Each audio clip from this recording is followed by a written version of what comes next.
Hello friends, welcome to रोजगार algorithm. जैसे आप सभी जानते हैं कि हमारा प्रीवियस ईयर क्वेश्चंस की सीरीज चल रही है फॉर बीपीएससी टीआरई 4.0 एस्पिरेंट्स के लिए। तो उसका ये अगला पार्ट है। वीडियो में आगे बढ़ने से पहले एक रिक्वेस्ट है आप सबसे, अगर चैनल पे नए हैं तो चैनल को सब्सक्राइब जरूर करें, और अगर वीडियो अच्छी लगे तो वीडियो को लाइक करें और शेयर करें। चलते हैं, हमारा क्वेश्चन नंबर 16 तक हो गया था पिछले पार्ट में, तो हम क्वेश्चन नंबर 17 से स्टार्ट करते हैं।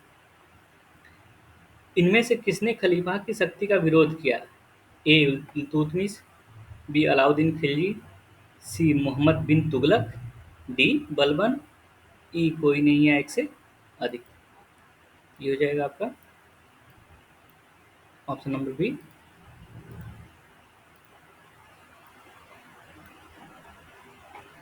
अलाउद्दीन खिलजी। नेक्स्ट क्वेश्चन पे चलते हैं। किस सुल्तान के काल में खालसा भूमि अधिक पैमाने पर विकसित हुई? A Ghiyasuddin Balban, B Alauddin Khilji, C Mohammad bin Tughlaq, D Firoz Shah Tughlaq. इसका हो जाएगा option number B, Alauddin Khilji. एक मिनट गड़बड़ हो गया। इसका हो जाएगा अलाउद्दीन खिलजी। इस क्वेश्चन पे चलते हैं। निम्नलिखित में से कौन भूमि उत्पाद पर लगने वाले कर को इंगित नहीं करता है? ए खराज, बी खम्स, सी उस्र, डी मुक्तई। मिल जाएगा ऑप्शन नंबर बी, खम्स। व्याख्या देख लेते हैं इसकी। खम्स लूट का धन होता था। इस धन का 1/5वां भाग राजकोष में तथा 4/5वां भाग सैनिकों में बांट दिया जाता था। परंतु अलाउद्दीन खिलजी एवं मोहम्मद बिन तुगलक ने लूट के धन का 4/5 भाग राजकोष में जमा किया तथा शेष 1/5 भाग सैनिकों में वितरित किया। यह भूमि उत्पाद कर नहीं था। खराज गैर मुसलमानों से लिया जाने वाला भूमि कर था। यह उपज का 1/3 से 1/2 भाग तक वसूल किया गया।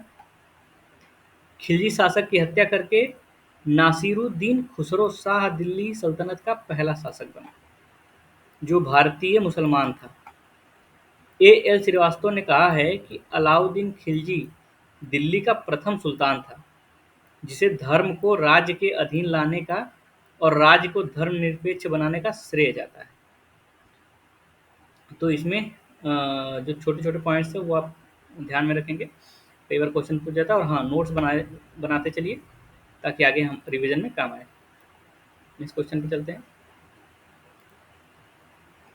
वह प्रथम भारतीय मुसलमान कौन था जो दिल्ली का सुल्तान बना? ए नासिर उद्दीन महमूद शाह, बी मुबारक खलजी, सी मसूर शाह, डी आराम शाह, ई कोई नहीं है एक से अधिक। इसका हो जाएगा ऑप्शन नंबर ई,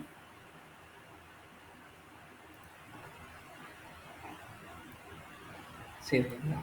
अभी हमने पढ़ा था कि भारतीय मुसलमान पहला कौन था, ये आप देख सकते हैं कि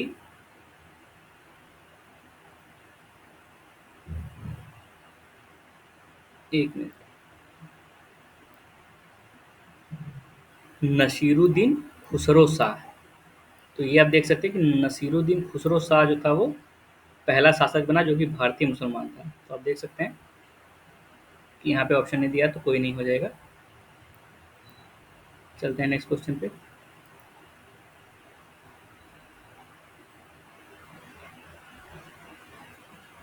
अलाउद्दीन दिल्ली का प्रथम तुर्की सुल्तान था, जिसे धर्म को राज्य के अधीन लाने का और ऐसे घटकों से परिचय कराने का श्रेय जाता है जो सैद्धांतिक रूप से राज्य को धर्मनिरपेक्ष बनाते हैं। ये शब्द किसने लिखे? A Wolseley Haig, B K S Lal, C A L Srivastava, D Ziauddin Barni. E कोई नहीं है एक से अधिक। तो इसका अभी ऑप्शन नंबर सी हो जाएगा, ए एल श्रीवास्तव। अभी हमने ऊपर व्याख्या में पढ़ा था, तो ऑप्शन नंबर सी बिल्कुल सही होगा। चलते हैं तुगलक वंश पे। इसका पहला क्वेश्चन देखते हैं। मोहम्मद बिन तुगलक ने अपनी राजधानी दिल्ली से कहाँ स्थानांतरित की थी? ए कन्नौज, बी कालिंजर, सी बीदर, डी दौलताबाद। तो इसका हो जाएगा ऑप्शन नंबर डी, दौलताबाद। व्याख्या देख लेते हैं। मोहम्मद बिन तुगलक द्वारा अपनी राजधानी दिल्ली से सन 1327 में दक्कन के दौलताबाद में स्थानांतरित की थी। इसके पीछे उसका तर्क था कि राजधानी को एक केंद्रीय स्थान पर ले जाने से उसे पूरे भारतीय उपमहाद्वीप पर कुशलता से शासन करने में मदद मिलेगी। उल्लेखनीय है कि मोहम्मद बिन तुगलक का कार्यकाल 1325 से 1351 तक था। इब्न बतूता की रहला पुस्तक मोहम्मद तुगलक के शासनकाल पर प्रकाश डालती है। मोहम्मद तुगलक ने कृषि विकास के लिए कृषि मंत्रालय की स्थापना किया था। अपनी प्रजा में गंभीरता से भेदभाव व अन्याय को समाप्त करने का प्रयास मोहम्मद तुगलक ने किया था। तो ये आप जो छोटे-छोटे पॉइंट्स हैं वो याद रखेंगे। पहला तो यही कि दिल्ली से दौलताबाद किया उसने। उसके बाद जो कार्यकाल था वो 1325 से 1351 था, ये भी ध्यान रखेंगे। और ये इब्न बतूता की रहला पुस्तक ये भी पूछ लेगा कि शासन किसके शासनकाल की है, तो मोहम्मद तुगलक के शासनकाल को प्रकाश डालती है। चलते हैं नेक्स्ट क्वेश्चन पे। किसने अपनी प्रजा में गंभीरता से भेदभाव और अन्याय को समाप्त करने के प्रयास किए? Option A Mohammad bin Tughlaq, B Sher Shah Suri, C Akbar, D Shah Jahan. इसका हो जाएगा option number A Mohammad bin Tughlaq. Next question देखते हैं। निम्नलिखित किस शासक के शासनकाल के विषय पर इब्न बतूता की रहला प्रकाश डालती है? ए Iltutmish, B Alauddin Khilji, C Mohammad Tughlaq, D Firoz Tughlaq. तो अभी हमने व्याख्या में पढ़ा था, इसका हो जाएगा ऑप्शन नंबर सी बिल्कुल सही, मोहम्मद तुगलक। चलते हैं नेक्स्ट क्वेश्चन पे।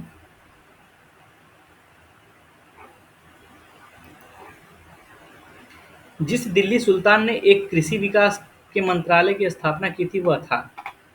ए बलबन, बी मोहम्मद तुगलक, सी अलाउद्दीन खिलजी, डी फिरोज तुगलक। इसका हो जाएगा ऑप्शन नंबर बी बिल्कुल सही, मोहम्मद तुगलक। नेक्स्ट क्वेश्चन पे आते हैं। जागीर बांटने की फिरोज शाह तुगलक की नीति के पीछे कौन सी शक्ति थी?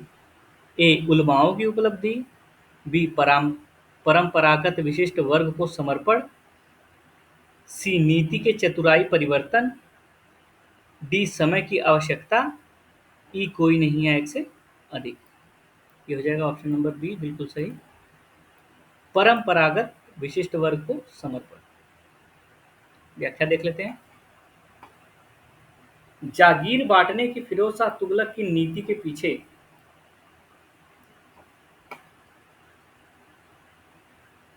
जागीर बांटने की फिरोज शाह तुगलक की नीति के पीछे की शक्ति परंपरागत विशिष्ट वर्ग को समर्पण था, ताकि उलेमाओं एवं अमीरों को संतुष्ट किया जा सके, जिससे वे राज्य के विरुद्ध विद्रोह न करें। फिरोज तुगलक ने जागीर तथा सेना में वंशानुगत का नियम लागू कर दिया। फिरोज के समय से ही जजिया के एक अलग कर के रूप में सामने आया। फिरोज शाह तुगलक ने संस्कृत पांडुलिपि का दलाइल ए फिरोजशाही नाम से फारसी में अनुवाद करवाया। फिरोज शाह तुगलक के दरबार में सबसे अधिक गुलाम थे। उसने दीवाने बंदगान नाम से गुलामों के लिए एक अलग विभाग की स्थापना किया था। तो इसमें जो दो तीन पॉइंट हैं कि फिरोज के समय से ही जजिया एक अलग कर के रूप में सामने आया, उसके बाद दलाई अल फिरोज शाही जो फारसी में अनुवाद था, और एक दीवाने बंदगान और सबसे अधिक गुलाम भी। तो ये दो दो चार पॉइंट हैं, ये आपको ध्यान में रखना है। चलते हैं नेक्स्ट क्वेश्चन पे। निम्नलिखित में से किस सुल्तान के दरबार में सबसे अधिक गुलाम थे? A Balban, B Alauddin Khilji, C Mohammad bin Tughlaq, D Firoz Tughlaq. तो अभी हमने पढ़ा था, इसका हो जाएगा option number D Firoz Tughlaq. Next question देखते हैं। फिरोज शाह तुगलक ने संस्कृत पांडुलिपि का किस नाम से फारसी में अनुवाद कराया है? ए तारीखे फिरोज शाही, बी दलाइल ए फिरोज शाही, सी फुतुहात ए फिरोज शाही, डी फतवाए जहांदारी, ई कोई नहीं है एक से अधिक। तो इसका भी हमने व्याख्यान देखा था, इसका हो जाएगा ऑप्शन नंबर बी दलाइल ए फिरोज शाही। नेक्स्ट क्वेश्चन पे चलते हैं।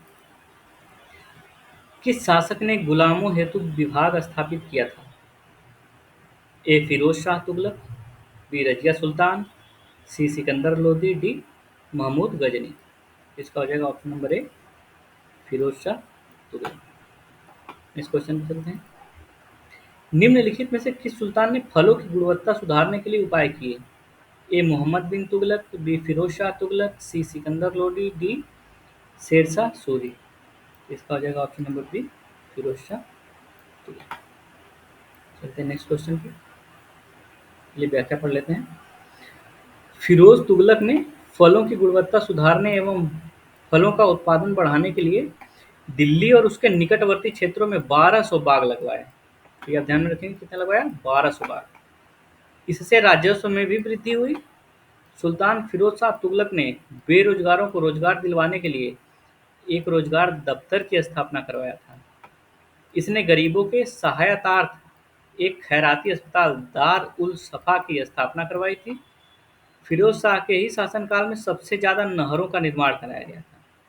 ये आप ध्यान में रखेंगे, 1200 बाग लगवाए, उसके बाद रोजगार की बात किया, और एक खैराती अस्पताल था जो दारुल सफा था, और फिरोज शाह के शासनकाल में ही सबसे ज़्यादा नहरों का निर्माण हुआ। तो ये सब पॉइंट आप ध्यान में रखेंगे, बहुत बार एग्जाम में पूछ लेता है। चलते हैं नेक्स्ट क्वेश्चन पे। फिरोज तुगलक द्वारा स्थापित दारुल सफा क्या था? ए एक दानशाला, बी एक खैराती अस्पताल, सी एक पुस्तकालय, डी तीर्थ यात्रियों के लिए अतिथि गृह। इसका हो जाएगा ऑप्शन नंबर बी, अभी हमने बैक में पढ़ा था, एक खैराती अस्पताल। नेक्स्ट क्वेश्चन पे चलते हैं। निम्नलिखित में से किस सुल्तान ने बेरोजगारों को रोजगार दिलवाया? A Alauddin Khilji, B Mohammad bin Tughlaq, C Firoz Tughlaq, D Sher Shah Suri. तो इसका ऑप्शन आप सभी जानते हैं, हो जाएगा option number C Firoz. Next question पे आते हैं। दिल्ली के किस सुल्तान ने सबसे ज्यादा नहरों का निर्माण किया था? A Firoz Shah Tughlaq, B Iltutmish, C Balban, D Sikandar Lodi, ई कोई नहीं है एक से अधिक। इसका ऑप्शन नंबर हो जाएगा ऑप्शन नंबर ए, हमने व्याख्या पढ़ा था फिरोज शाह तुगलक। चलिए सैयद वंश पे आते हैं, इसका पहला क्वेश्चन देखते हैं। तारीख मुबारक शाही का लेखक याहिया सरहिंदी निम्नलिखित में से किसके शासनकाल में था? ए लोधी, बी सैयद, सी तुगलक, डी खिलजी। इसका हो जाएगा ऑप्शन नंबर बी सैयद। व्याख्या देख लेते हैं। तारीख मुबारक शाही के लेखक याहीन बिन अहमद सरहिंदी को सैयद वंश के सबसे योग्यतम शासक मुबारक शाह का संरक्षण प्राप्त था। यह ग्रंथ सैयद वंश का एक महत्वपूर्ण समकालीन स्रोत है। फरिश्ता ने मुबारक शाह के विषय में लिखा है कि वह एक सभ्य राजकुमार था और उसमें अनेक प्रशंसनीय गुण थे। तैमूर के आक्रमण के बाद भारत में सैयद वंश का शासन स्थापित हुआ। ये आप ध्यान में रखेंगे कि सैयद वंश के समय का है ये तारिक मुबारक शाही। उसके बाद जो अच्छी बातें लिखी हैं कि वो एक सभ्य राजकुमार था, अनेक प्रशंसनीय गुण थे, और कब स्थापित हुआ ये भी पूछ लेगा, तो तैमूर के आक्रमण के बाद सैयद वंश स्थापित हुआ भारत में। चलते हैं नेक्स्ट क्वेश्चन पे। तैमूर के आक्रमण के बाद भारत में किस वंश का राज स्थापित हुआ? ए लोदी वंश, बी सैयद वंश, सी तुगलक वंश, डी खिलजी वंश। तो अभी हमने व्याख्या पढ़ा था, ये हो जाएगा ऑप्शन नंबर बी बिल्कुल सही, सैयद वंश। चलते हैं नेक्स्ट क्वेश्चन पे। लोदी वंश की स्थापना किसने की? A Hammir, B Ibrahim Lodi, C Bahlol Lodi, D Iltutmish. हो जाएगा option number C Bahlol Lodi. व्याख्या देख लेते हैं। लोदी वंश की स्थापना 1451 ईस्वी में बहलोल लोदी द्वारा की गई थी। लोदी वंश ने दिल्ली सल्तनत पर 1451 ईस्वी से 1526 ईस्वी तक शासन किया। आगरा शहर की स्थापना सिकंदर लोदी 1489 से 1517 ईस्वी ने 1504 ईस्वी में की थी। तो ये आप ध्यान रखेंगे, पहला तो स्थापना किसने की थी, तो बहलोल लोदी। कार्यकाल पूछ देगा तो 1451 से 1526 तक। और किसने कराया था आगरा शहर की स्थापना, तो वो सिकंदर लोदी। कब कराया था? 1504 में। चलते हैं नेक्स्ट क्वेश्चन पे। निम्नलिखित में से किस सुल्तान ने एक नगर बसाया जहां जो अब आगरा है? ए मोहम्मद बिन तुगलक, बी फिरोज तुगलक, सी बहलोल लोदी, डी सिकंदर लोदी। तो ये हो जाएगा option number D Sikandar Lodi. Sikandar Lodi ने दोआब पर नियंत्रण स्थापित करने तथा राजपूताना शासकों पर नियंत्रण के उद्देश्य को ध्यान में रखकर दिल्ली के स्थान पर आगरा को वर्ष 1504 ईस्वी में राजधानी बनाया था। चलते हैं इस पार्ट पे। पहला क्वेश्चन इसका देखते हैं। दिल्ली सल्तनत के दौरान मुकद्दम या चौधरी पद का इस्तेमाल किन के लिए किया जाता था? ए गांव के सरपंच, बी राजस्व अधिकारी, सी गांव के लेखाकार, डी एक से अधिक, ई कोई नहीं। ये हो जाएगा ऑप्शन नंबर ए, गांव के सरपंच। क्या पूछा है? मुकद्दम या चौधरी। तो किसके लिए होता था? गांव के सरपंच के लिए होता था। चलिए व्याख्या पढ़ लेते हैं। दिल्ली के सल्तनत के दौरान मुकद्दम या चौधरी का पद गांव के सरपंच के लिए प्रयोग किया जाता था। ये राज्य और किसानों के बीच वंशानुगत मध्यस्थ के रूप में कार्य करते थे। इन्हें इनके कार्यक्षेत्र में राजस्व संग्रह का कार्य सौंपा गया था, जिससे पारिश्रमिक प्राप्त करते थे। तो आप ध्यान में रखेंगे कि मुकद्दम या चौधरी किसको कहता था? गांव के सरपंच को कहा जाता था, और वो राज्य और किसानों के बीच एक मध्यस्थ के रूप में कार्य करते थे। चलते हैं नेक्स्ट क्वेश्चन पे। तबकात ए अकबरी, जिसे कभी कभी अबुल फजल के अकबरनामा से अधिक विश्वसनीय माना जाता है, किसके द्वारा लिखा गया था? A Gulbadan Begum, B Nizamuddin Ahmad, C Abdul Hamid Lahori, D एक से अधिक, ई कोई नहीं। ये हो जाएगा option number B, Nizamuddin Ahmad. Tabaqat e Akbari Nizamuddin Ahmad द्वारा लिखी गई पुस्तक है। यह मुगल बादशाह अकबर के काल का आधिकारिक इतिहास ग्रंथ है। तिथि तथा भौगोलिक वर्णन की दृष्टि से यह ग्रंथ सर्वाधिक विश्वसनीय माना जाता है। चलते हैं नेक्स्ट क्वेश्चन पे। दिल्ली में पहला मदरसा किसने स्थापित किया? ए इल्तुतमिश, बी फिरोज शाह तुगलक, सी बहलोल लोदी, डी जलालुद्दीन खिलजी। इसका हो जाएगा, देख लेते हैं, ऑप्शन नंबर ए इल्तुतमिश। इसका व्याख्या देख लेते हैं। दिल्ली में पहला मदरसा इल्तुतमिश द्वारा स्थापित किया गया। इल्तुतमिश ने अपने बेटे राजकुमार नासिर उद्दीन महमूद की याद में मदरसाए नासिरिया की स्थापना की। तो आप ध्यान में रखेंगे कि एक तो ये पता चली गया कि पहला मदरसा किसने बनाया? इल्तुतमिश ने बनाया। लेकिन अपने बेटे नासिरुद्दीन महमूद की याद में मदरसा नासिरिया की स्थापना की। तो ये भी आप ध्यान में रखेंगे। नेक्स्ट क्वेश्चन पे चलते हैं। गीत गोविंद का रचयिता कौन था? ए विद्यापति, बी जयदेव, सी चंडीदास, डी चैतन्य। ये हो जाएगा ऑप्शन नंबर बी, जयदेव। व्याख्या देख लेते हैं। गीत गोविंद जयदेव की काव्य रचना है। जयदेव का जन्म उड़ीसा में भुवनेश्वर के एक ग्राम में हुआ। गीत गोविंद में श्री कृष्ण द्वारा गोपिकाओं के साथ रासलीला, राधा का विवाद वर्णन, कृष्ण के व्याकुलता, उपालंब वचन, कृष्ण की राधा के लिए उत्कंठा, राधा की सखी द्वारा राधा के विरह संताप का वर्णन आदि है। इस क्वेश्चन पे चलते हैं। तराइन के द्वितीय युद्ध में निम्नलिखित में से कौन सा भारतीय शासक पराजित हुआ था? A Prithviraj Chauhan, B Jaichand, C Jaisingh Siddharaj, D Arnoraj. तो इसका हो जाएगा option number A, Prithviraj Chauhan.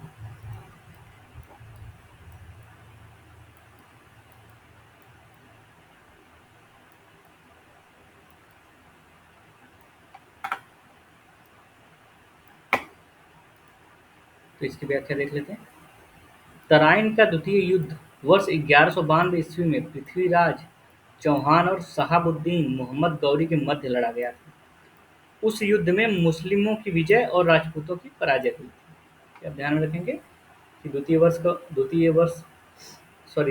युद्ध कब लड़ा गया था? वर्ष 1192 ईस्वी में।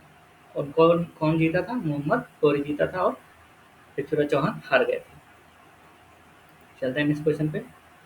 गजनी के महमूद ने सोमनाथ मंदिर का विध्वंस कब किया? ए 1006 ईस्वी, बी 1016 ईस्वी, सी 1026 ईस्वी, डी 1036 ईस्वी। हो जाएगा ऑप्शन नंबर सी, 1026 ईस्वी। व्याख्या देख लेते हैं। गजनी के महमूद ने प्रथम आक्रमण 1000 ईस्वी में सीमावर्ती नगरों पर किया था तथा दूसरा आक्रमण हिंदू शाही शासक जयपाल के विरुद्ध किया और इसमें विजयी हुआ। महमूद का उल्लेखनीय आक्रमण गुजरात में समुद्र तट पर स्थित सोमनाथ या सोमेश्वर के मंदिर पर 1025 से 1026 ईस्वी में किया गया था। उस समय वहां का राजा भीम प्रथम था। तो 125-26 का सेशन था, ध्यान में रखेंगे। और अगर डायरेक्ट पूछेगा तो 126 आ सकते हैं।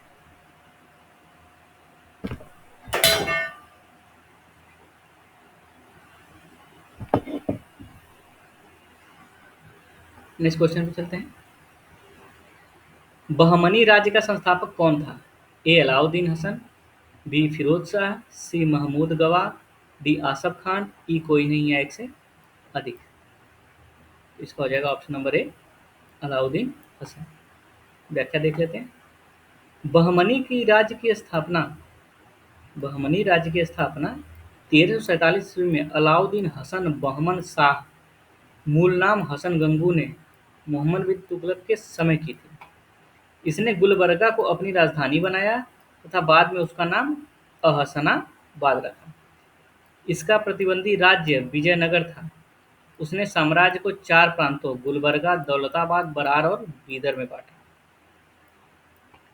चलते हैं नेक्स्ट क्वेश्चन पे।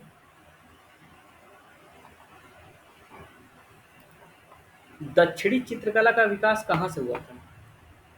ए बीजापुर गोलकुंडा, बी मैसूर कर्नाटक, सी कोंकण अमरावती, डी विजयनगर गुलबर्गा। इसका हो जाएगा ऑप्शन नंबर ए बीजापुर गोलकुंडा। व्याख्या देख लेते हैं। दक्कन चित्रकला शैली का प्रधान केंद्र बीजापुर था, परंतु इसका विस्तार गोलकुंडा एवं अहमदनगर राज्यों में भी था। रागमाला के चित्रों का चित्रांकन दक्कन चित्रकला शैली में विशेष रूप से किया गया है। दक्कन चित्रकला शैली के महान संरक्षक अली आदिल शाह थे। चलते हैं नेक्स्ट क्वेश्चन पे। निम्नलिखित में से किसके द्वारा विजयनगर राज्य की स्थापना हुई? ए देवराय प्रथम, बी हरिहर एवं बुक्का, सी कृष्णदेव राय, डी देवराय द्वितीय। तो इसका आंसर हो जाएगा ऑप्शन नंबर बी हरिहर एवं बुक्का। व्याख्या देख लेते हैं। विजयनगर साम्राज्य की स्थापना हरिहर तथा बुक्का ने 1336 ईस्वी में की थी। उनके पिता संगम के नाम पर उनका वंश संगम वंश कहलाया। विजयनगर को स्थापित करने के लिए हरिहर एवं बुक्का ने अपने गुरु विद्यारण्य तथा वेदों के प्रसिद्ध भाष्यकार सायण से शिक्षा ली थी। बुक्का प्रथम के बाद हरिहर द्वितीय विजयनगर का शासक बना, जिसने बहमनी साम्राज्य से गोवा को छीना था। आगे चलकर देवराय द्वितीय शासक बना, जिसके शासनकाल में फारसी यात्री अब्दुल रज्जाक ने विजयनगर की यात्रा की थी। तो ये आप ध्यान में रखेंगे कि कौन किया था इसका स्थापना। तो हरिहर एवं बुक्का ने किया था। और इन्होंने शिक्षा किससे ली थी? तो ये थे भाष्यकार सायण। चलते हैं नेक्स्ट क्वेश्चन पे। फारसी यात्री अब्दुल रज्जाक भारत में किस राजा के शासनकाल में आया था? ए देवराय प्रथम, बी कृष्णदेवराय प्रथम, सी देवराय द्वितीय, डी कृष्णराय, ई कोई नहीं है एक से अधिक। तो अभी हमने देखा था, इसका हो जाएगा ऑप्शन नंबर सी देवराय द्वितीय। नेक्स्ट क्वेश्चन पे चलते हैं। विजयनगर के उस पहले शासक की पहचान करें जिसने बहमनियों से गोवा को छीना। ए हरिहर प्रथम, बी हरिहर द्वितीय, सी बुक्का प्रथम, डी देवराय द्वितीय। इसका हो जाएगा ऑप्शन नंबर बी हरिहर द्वितीय। नेक्स्ट क्वेश्चन पे चलते हैं। विजयनगर साम्राज्य के कृष्णदेव राय समकालीन थे। ए अकबर के, बी फिरोज शाह तुगलक के, सी बाबर के, डी बलबन। इसका हो जाएगा ऑप्शन नंबर सी बाबर के। व्याख्या देख लेते हैं। बाबर ने अपनी आत्मकथा बाबरनामा में 7 भारतीय राज्यों का उल्लेख किया, जिसमें 5 मुस्लिम राज्य बंगाल, मालवा, दिल्ली, बहमनी और गुजरात तथा 2 हिंदू राज्य मेवाड़ और विजयनगर थे। विजयनगर का शासक कृष्णदेव राय था, जो बाबर का समकालीन था। बाबर ने उसे तत्कालीन भारत का सबसे शक्तिशाली शासक कहा है। विजयनगर के कृष्णदेव राय ने गोलकुंडा का युद्ध गोलकुंडा के सुल्तान कुली कुतुब शाह के साथ लड़ा था। विजयनगर के शासकों में कृष्णदेवराय ने तेलुगु और संस्कृत साहित्य में सर्वाधिक योगदान दिया था। चलते हैं नेक्स्ट क्वेश्चन पे। विजयनगर के जिस सम्राट ने तेलुगु और संस्कृत साहित्य में सर्वाधिक योगदान दिया था वह था देवराय प्रथम, बी देवराय तृतीय, सी कृष्ण देवराय, डी रामराय। इसका हो जाएगा option number C Krishna Devaraya. इस क्वेश्चन पे चलते हैं। विजयनगर के राजा कृष्णदेवराय ने गोलकुंडा का युद्ध किस राजा के साथ लड़ा था? A Quli Qutb Shah, B Qutbuddin Aibak, C Ismail Adil Khan, D Gajapati. इसका हो जाएगा option number A Quli Qutb Shah. Next question देखते हैं। विजयनगर साम्राज्य का अवशेष कहाँ मिलता है? A Bijapur, B Golconda, C Hampi, D Baroda, E कोई नहीं है एक से अधिक। तो हो जाएगा इसका ऑप्शन नंबर सी हम्पी। व्याख्या देख लेते हैं। कर्नाटक के बेल्लारी जिले में स्थित हम्पी मध्यकालीन हिंदू राज्य विजयनगर साम्राज्य की राजधानी थी। यहाँ के खंडहरों को देखने से सहज ही प्रतीत होता है कि किसी समय में हम्पी में एक समृद्धशाली सभ्यता निवास करती थी। विजयनगर साम्राज्य की वित्तीय व्यवस्था का प्रमुख आधार भू राजस्व था, जिसे शिफ्ट कहा जाता था। 1565 ईस्वी में विजयनगर और बीजापुर, गोलकुंडा, अहमदनगर व बीदर द्वारा निर्मित संघ के बीच तालीकोटा या राक्षस तांगड़ी का युद्ध हुआ, जिसे विजयनगर की पराजय हुई। चलते हैं नेक्स्ट क्वेश्चन पे। विजयनगर साम्राज्य की वित्तीय व्यवस्था की मुख्य विशेषता क्या थी? ए अधिशेष लगान, बी भू राजस्व, सी बंदरगाहों से आमदनी, डी मुद्रा प्रणाली। तो इसका हो जाएगा ऑप्शन नंबर बी भू राजस्व। चलते हैं नेक्स्ट क्वेश्चन पे। सन 1565 में कौन सा प्रसिद्ध युद्ध हुआ था? ए पानीपत का प्रथम युद्ध, बी पानीपत का द्वितीय युद्ध, सी खानवा का युद्ध, डी तालीकोटा का युद्ध, ई कोई नहीं है एक से। इसका हो जाएगा ऑप्शन नंबर डी तालीकोटा का युद्ध। चलते हैं नेक्स्ट क्वेश्चन पे।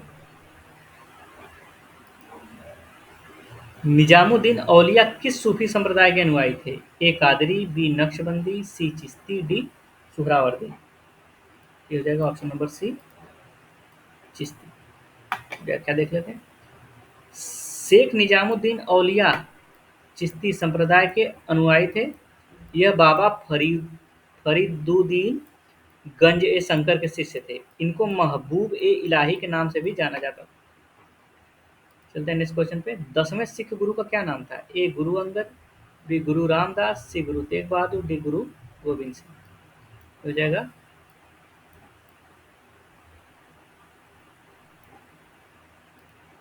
ऑप्शन नंबर डी गुरु गोविंद सिंह। व्याख्या देख लेते हैं।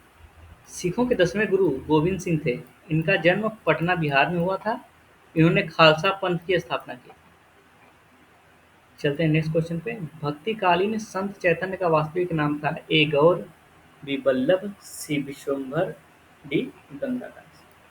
ये हो जाएगा ऑप्शन नंबर सी विश्वम्भर। व्याख्या देख लेते हैं। भक्तिकालीन संत चैतन्य का वास्तविक नाम विश्वम्भर था, पर बाल्यावस्था में इनका नाम निमाई था। शिक्षा पूर्ण करने के उपरांत इन्हें विद्यासागर की उपाधि प्रदान की गई।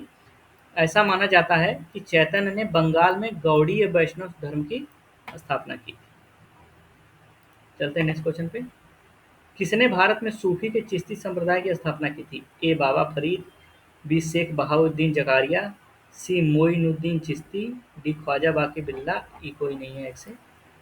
इसका हो जाएगा option number C Moinuddin Chishti.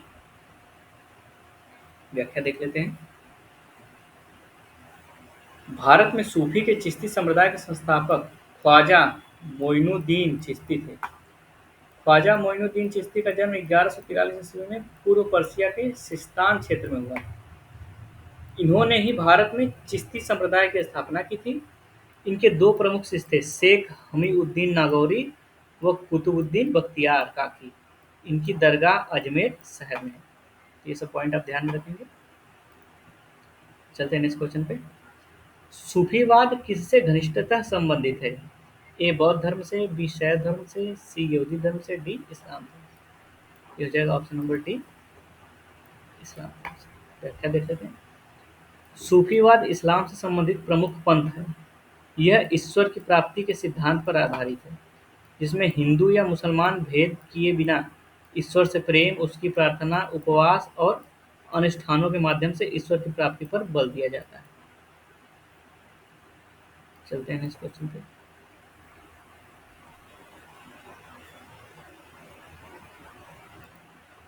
उस प्रथम व्यक्ति का नाम बताइए जिसने वहदत उल वजूद सिद्धांत को सूफी मत में प्रतिपादित किया। ए इब्नुल अरबी, बी जलालुद्दीन रूमी, सी फरुद्दीन अत्तार, डी मंसूर हल्लाज। ये हो जाएगा ऑप्शन नंबर ए इब्नुल अरबी। इब्नुल अरबी ने वहदत उल वजूद सिद्धांत को सूफी मत में प्रतिपादित किया। सूफी रहस्यवाद वहदत उल वजूद या परमात्मा में एकत्व के सिद्धांत से उत्पन्न हुआ था। इस सिद्धांत के अनुसार ईश्वर एक है और वह संसार की सब वस्तुओं के पीछे है। आगे चलकर शेख अहमद सरहिंदी ने इब्न उल अरबी के इस सिद्धांत का खंडन किया तथा इसके स्थान पर वहदत उल शुहूद प्रत्यक्षवादी दर्शन के सिद्धांत का प्रतिपादन किया। इसी क्रम में एक अन्य सूफी संत शाह वली उल्लाह ने इन दोनों सिद्धांतों को सफलतापूर्वक एक दूसरे में समन्वित करने का प्रयास किया। चलते हैं नेक्स्ट क्वेश्चन पे। अनहलक का अर्थ क्या होता है? ए अग्नि, बी मैं खुदा हूँ, सी पैतृक अधिकार, डी अनिश्चय की स्थिति। हो जाएगा ऑप्शन नंबर बी मैं खुदा हूँ। क्या देख लेते हैं। अनहलक अर्थात मैं खुदा हूँ सूफियों द्वारा प्रयोग किया जाने वाला शब्द है। पहला व्यक्ति मंसूर बिन हल्लाज था, जिसने स्वयं को अनहलक घोषित किया। इसी कारण 10वीं शताब्दी में उसे फांसी दे दी गई। मंसूर अल हल्लाज ने सूफी की 10 अवस्थाओं का वृत्तांत देने वाला 10 मुकामी रेखता की रचना की थी। चलते हैं नेक्स्ट क्वेश्चन पे। उर्दू एक नई भाषा के रूप में विकसित की गई थी। ए सरकारी प्रयोग, बी आपसी सद्व्यवहार, सी धार्मिक ध्येय, डी मुसलमानों के लिए। हो जाएगा ऑप्शन नंबर सी धार्मिक ध्येय। व्याख्या देख लेते हैं। मध्यकालीन भारत में उर्दू भाषा का विकास सूफी संतों और भक्ति संतों द्वारा किया गया, जिन्होंने अपने उपदेशों को लोकप्रिय बनाने के लिए उस भाषा को माध्यम बनाया। उर्दू एक मिश्रित भाषा है जिसमें अरबी, फारसी, तुर्की, खड़ी बोली, ब्रज भाषा आदि की शब्दावली मिलती है। चलते हैं नेक्स्ट क्वेश्चन पे। निम्नलिखित में से कौन सा अपने अनुयायियों द्वारा एक महबूब इलाही नाम से जाना जाता है? ए ख्वाजा मुइनुद्दीन चिश्ती, बी ख्वाजा कुतुबुद्दीन बख्तियार काकी, सी शेख निजामुद्दीन औलिया, डी शेख नसरुद्दीन महमूद। इसका हो जाएगा ऑप्शन नंबर सी। आप देख सकते हैं शेख निजामुद्दीन औलिया। व्याख्या देख लेते हैं। शेख निजामुद्दीन औलिया चिश्ती सिलसिले के सूफी